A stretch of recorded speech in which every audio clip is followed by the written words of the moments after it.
правиме некои акции, правиме некои, даваме максимум да се среди, барем малку да се среди работи, да се дојдат во едно ниво. Меѓутоа слабо ни работи, стварно слабо. Само што ќе се заврши на пример една акција ќе спроведеме, само што ќе се заврши на пример да кажеме на овие депонии, на депониите, нема да помине ден-два, ќе гледаш иста слика буквално пак. Еве сега баш пред 2-3 дена сменивме комплет контењери, поставивме нови. Имавме синоќ акција за перење на местава, ние ги викаме џепчиња, тие кај што стојат контењериве. Ги исправме местава кај што стојат контењериве, али за 2-3 дена мислам дека пак ќе биде иста. И да не кажам катастрофа.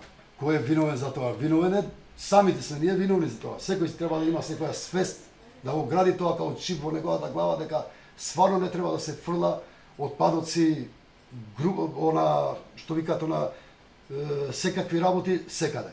Има место напред, барем сега имаме шанса, имаме контењери за пластика, имаме контењери за домашно, за ѓубре, имаме сега услови имаме. И да ги користиме тие бенефиции кои ни се дадени.